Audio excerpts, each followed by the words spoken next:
because the original MC, was not put here to teach. He was not here to enlighten. He was just here to make the party going.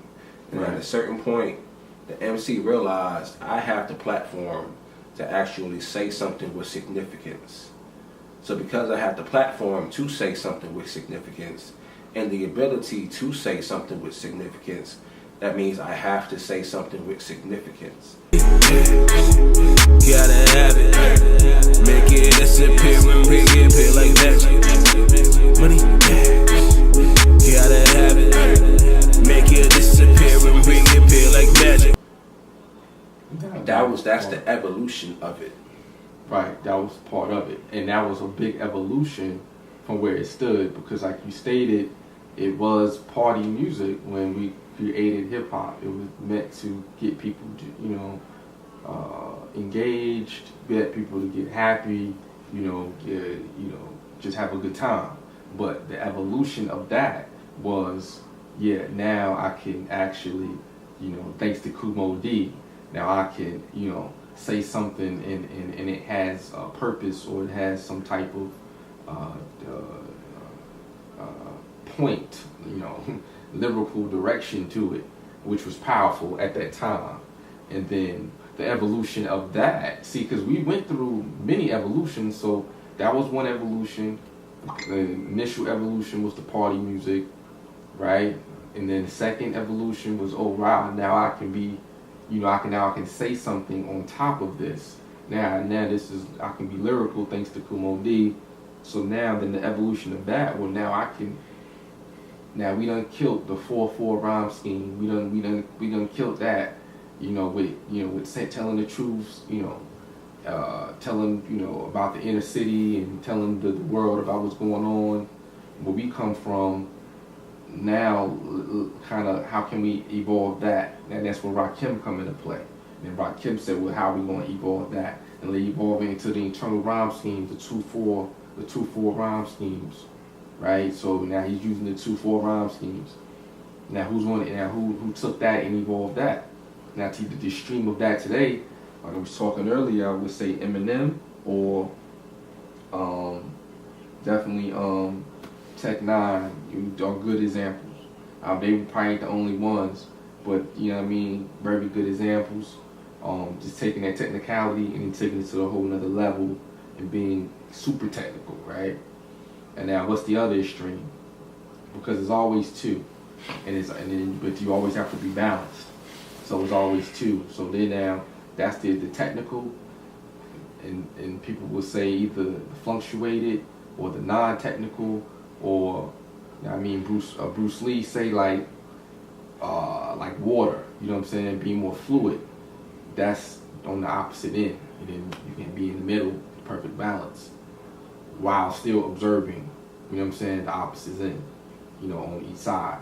So it's Biggie was the one that kind of took that, because he through his vocal and his cadence, he took, that particular observance of what Kool Rap, Big Daddy Kane, Rakim was doing, and became a little bit more flexible, not in the technical sense, but in the opposite way. You know what I'm saying? To where it was more musical and you can dance to it. You can dance to it more fluently. That's why P. Diddy gravitated towards him. P. Diddy wasn't gonna do it unless he can make a whole bunch of bread dancing. He was a party, he was a promoter. So you're saying like Big Daddy Kane and Rakim understood that I still need to make the crowd dance above everything. That's something that they want people to sit down and listen.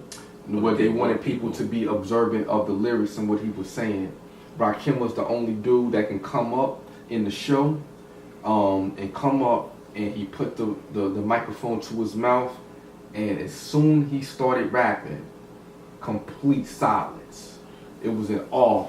It was like Michael Jackson. That's two completely different rap crowds. Two completely different rap crowds. Hip hop can exist in splinters, can it? Yeah, I mean, it's two extremes. But, I mean, then you have a crowd that might just want to just completely just dance or something like that. But then, of course, he would throw on a little dance record with the ill flow and the beat and the sample. You know what I mean? Because he's Rakim. But then it just depends on, now, you know, it's a set. So that was the first thing. You know, the first thing you might want to just hit him off, I'm the God, you know what I mean? It was more of an awe moment. It was like awe of the godness of the rhymes.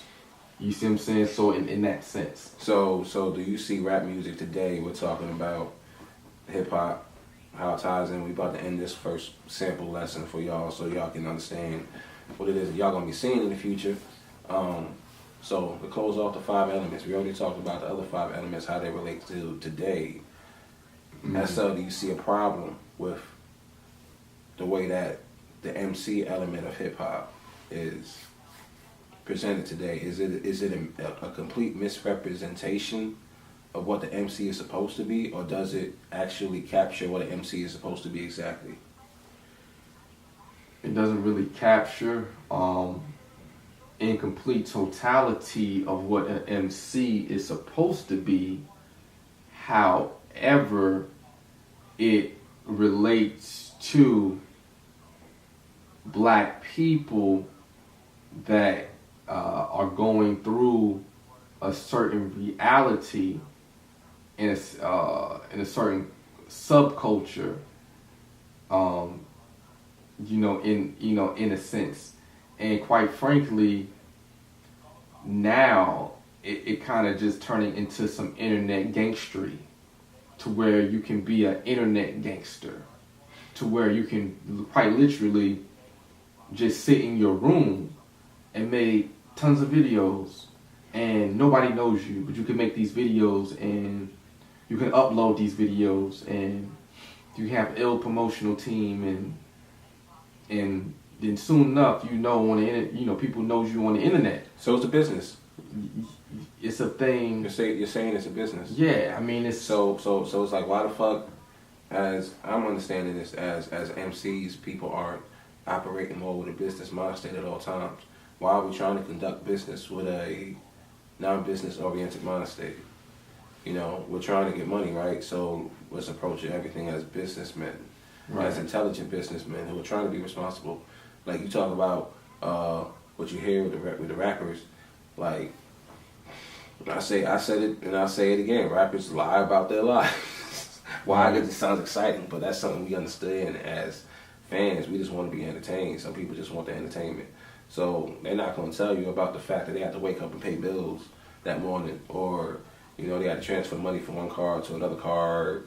I mean, these are people who got money, who got mansions and cars and car insurance. They pay bills all the time. All the time. All these rappers, they pay bills. They're trying to be responsible adults, which I understand, and I applaud any black man who generates wealth for himself, who generates money for himself. That's something that we need more of, and that's something that we absolutely do need to congratulate. But one thing, and I got to interject, one thing, just because you generate wealth from hip hop doesn't mean that it came from hip hop. Okay. Just because you generate wealth from hip hop doesn't mean it came from hip hop. Doesn't mean the wealth came from hip hop? It doesn't mean that the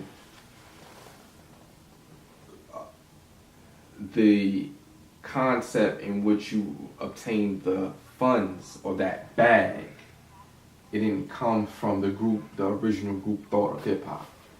It came from from a twisted version of what hip hop is supposed to represent. Exactly. It doesn't come from the original group thought. That's specific enough. People understand group thought. So that's what a culture is. You can't have a culture if everybody thinking individually. And that's the whole idea of America, is individualism, is independent women, and everybody's doing it themselves, and we're not working as a team, and people don't want to do that. Why? Because egos get conflicted, and the ego is very big in America. This is the absolute beauty, and I'm gonna end this lesson off. You know what I'm saying? I'm gonna end this lesson off with some real shit. In Drop social the phone. media, social media is for communicating with the people that you can't physically communicate with, and understand that we are all trying to learn together simultaneously. So drop the egos. Everybody's not a know-all. We all learning from each other. So learn with us. Hip hop. We don't even know what the school is going to be called. So That's what's coming the name? soon, man. Yeah, coming soon. We gonna announce that Yeah, shit. we gonna announce it. Yeah, you already know. Gotta have it. Make it disappear